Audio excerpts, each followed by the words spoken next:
Well, good evening and welcome to Tucker Carlson tonight. Donald Trump's presidency is now in its third week, and the battle to push through his agenda is only escalating in its relentless ferocity. Tomorrow, the Ninth Circuit Court of Appeals will weigh whether to continue blocking the president's executive order on immigration. We'll discuss that order with Piers in just a minute. But first, with each passing day, the war between the press and the president grows more intense. Today, the president tweeted this: "The failing New York Times writes total fiction concerning me. They have gotten it wrong for 2 years and now are making up stories and sources."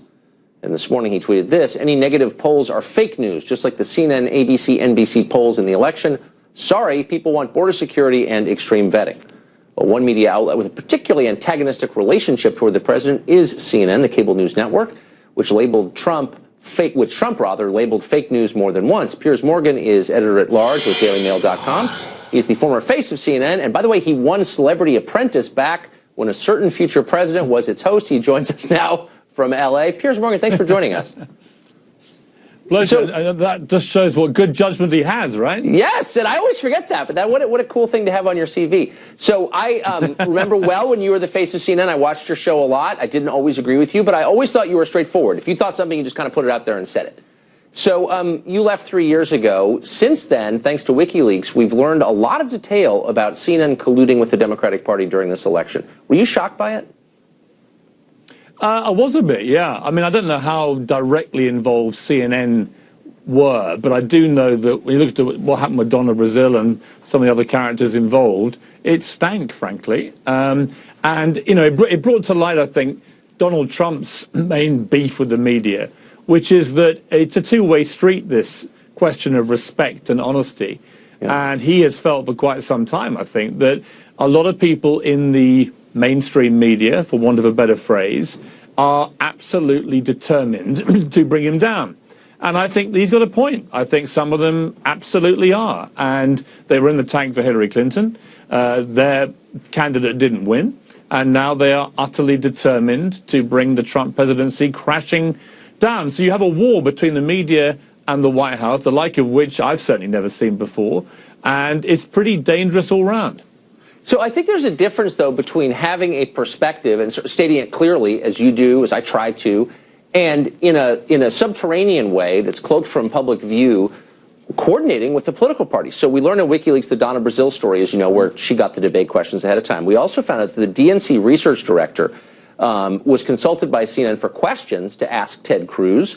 A Clinton staffer implied that the politics producer at CNN was, quote, a friend and an ally. And then you have the chief political analyst at CNN emailing John Podesta and saying, quote, "You are a TV star. I've been in GOP hell." I mean, it really seems like there is a special connection between CNN, not just all media, but CNN and that party. Did you notice that when you worked there?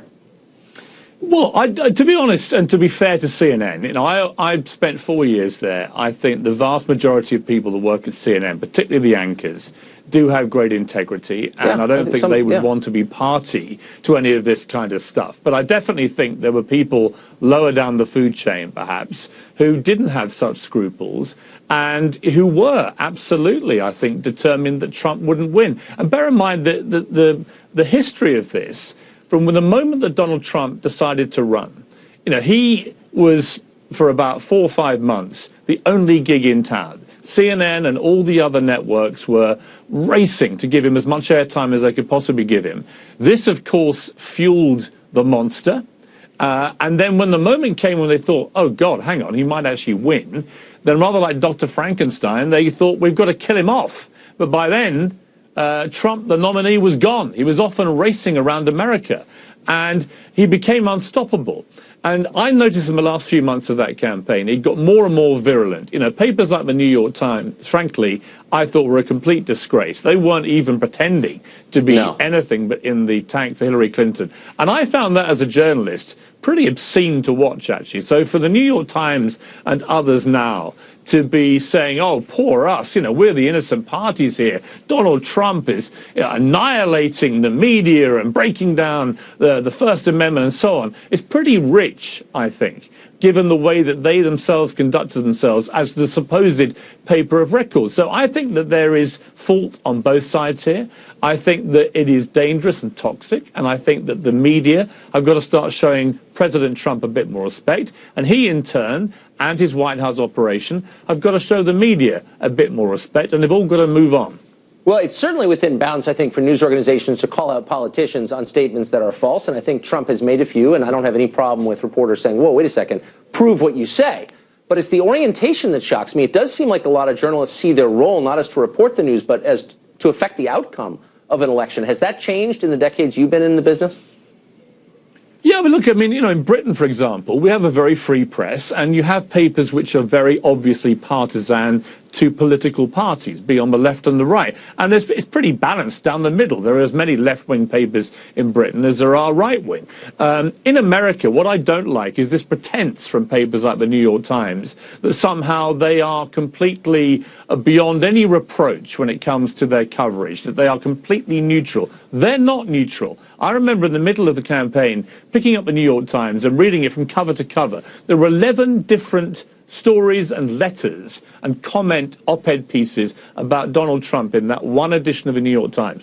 Every single one of them was hostile to Trump, including 4 out of 4 letters. Now, come on. That is not a coincidence. And I think what you're seeing generally here what we're seeing in Britain with the post-Brexit, Britain leaving Europe. Right. Now, look, I did not vote Brexit. I voted to stay in Europe. I thought it was a mistake. But I've always been of a firm belief you have a free democratic election in a free democracy, be it the Europe referendum in Britain or be it the US election here.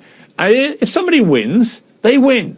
You have to accept they have won. You have to stop the squealing, the wailing, the teeth gnashing. And what we're seeing in Britain, just as we're seeing in America, is just one of the great hissy fits of modern political times. And everyone's just got to stop wailing and actually start coming together, as we saw a little bit actually at the Super Bowl, and start putting America before their own self-interests. Well, I mean, and by America, you mean the basic precept of the country, which is democracy, and the people administering the democracy, at least here and perhaps in Great Britain, they don't really believe in democracy, do they? I mean, the idea that the outcome is legitimate as long as the majority supports it.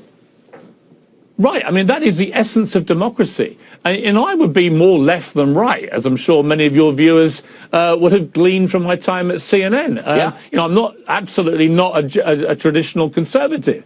But I am appalled by the behaviour of so many liberals right now. I just think it's so alien to the concept of being a liberal. They bang on about democracy. They bang on about tolerance, about fairness. And yet they're behaving exactly the same way that they warned us all that Donald Trump and his supporters would behave if and when, as they assumed, he lost. And I just don't think you can do that. I also think, knowing Trump as I've done for 10 years very well, it's completely the wrong way to go about trying to defeat him. If I was on the left, I would surely by now be trying to work out how we lost to somebody like Donald Trump, who's a non-politician. He wasn't even a guy with any military experience. He's come out of nowhere as a business guy and a TV star, and he's become the president of the United States. How has that happened?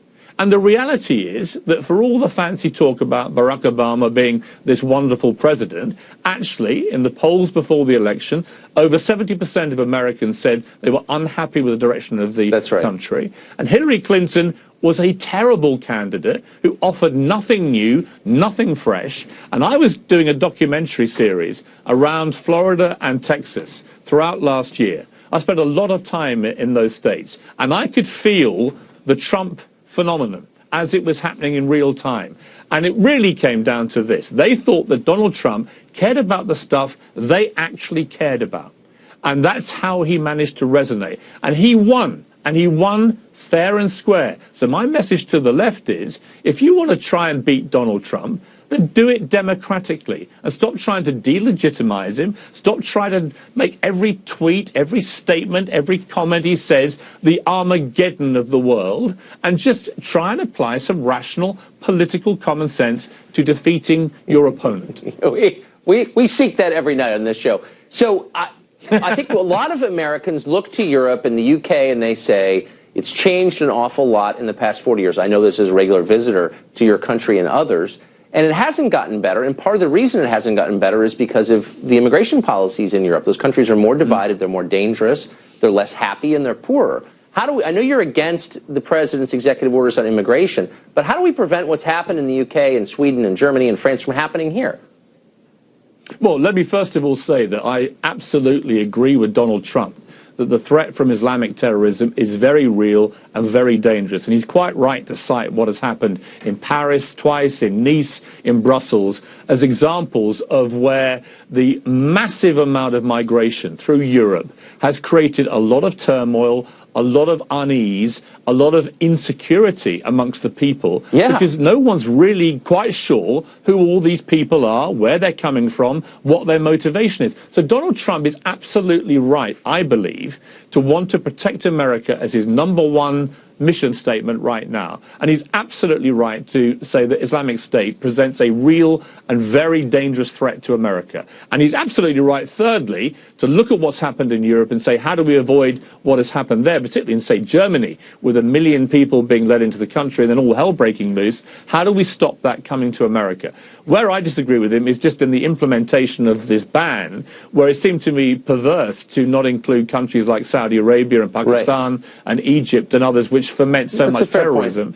Also, I didn't like the idea of people with green cards being detained and threatened with deportation. Well, it was I didn't like the idea, and they went back on that pretty quick. But so in just one so there were things that were wrong about it. But this is the key point. I mean, for all those screaming at Donald Trump, you know, I say to them, well, okay, what's your idea? And the main idea from the left appears to be we've all got to talk more to the community. Well, that's all fine. That's all fine. But while you're talking, ISIS are right now planning attacks on the British mainland, on the American mainland, and they've got to somehow be stopped. So I think Donald Trump is right in his concern, and he's just, I think, probably slightly wrong in the way he's executed this. But let's not all get so pious that we put the attack on Donald Trump and our hatred of him before the real threat, which is people trying to kill and maim and behead us. That's a bracing reminder. Piers Morgan, thanks for joining us tonight. Thanks.